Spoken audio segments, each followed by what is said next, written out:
The single mom of two asked that I call her Nola Robertson. She works at a local elementary school, but when the school bell rings, she's a sugar baby, going out on luxurious dates with wealthy men, or as she calls them, sugar daddies. They give her gifts like jewelry and money in exchange for her companionship. Accomplished gentleman wanting to share the good life with a like-minded woman. We're going to hit accept.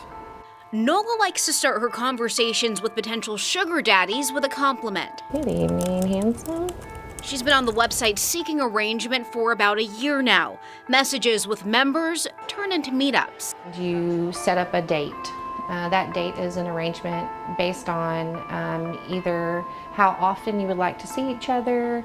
Does your arrangement include travel, shopping expenses, accommodations, the basics? The basics for Nola include trips to Miami and New York, Vegas Golden Knights games, and a whole lot of cash. I've received $10,000 towards a business startup. I've gone on a private flight from here to Scottsdale and went on a shopping spree. Do you have a type?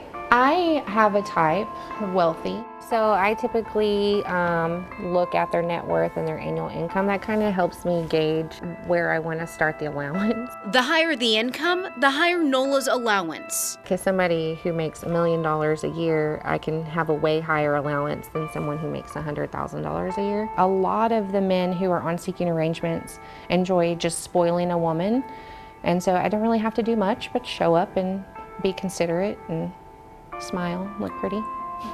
Have you ever slept with any of the men? Well, that's just like on any kind of date.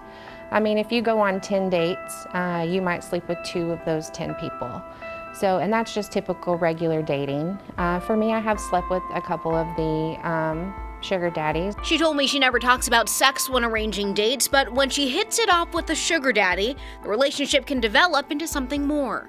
I meet them as friends, and I really tried to build those relationships. You're not going to get that with an escort or a prostitute, number one. Number two, I'm not charging for any kind of sexual favors, so there is that huge difference. The trips are nice, but the real draw? I could easily compensate for my lovely, meager wage through being a sugar baby. Nola works for a local school. She used to teach in the classroom, and now she supports staff. She told me that check doesn't cut it. Probably not very much. Nola made a little more than $1,600 in 2 weeks as an educator. She told me on a good week as a sugar baby, she could make double that. For an example, last week I made $3,200. Need a baby to spoil. Hold up. My niece from Houston. There was a lot of struggle. Now, if I have a need, I just ask. I'm like, oh, okay, I need this money for this bill, and I figure out which daddy needs a date and take care of it. There's a lot more to this story. My interview with Nola lasted about an hour. She talked about the type of men she's dated and her life outside of all of this. I also talked with a criminal defense attorney about the legality surrounding sugar babying and a representative with Seeking Arrangement, the website that Nola uses. If you'd like to check that out, head to our website, fox5vegas.com. Abby Tedros, Fox 5 News, local Las Vegas.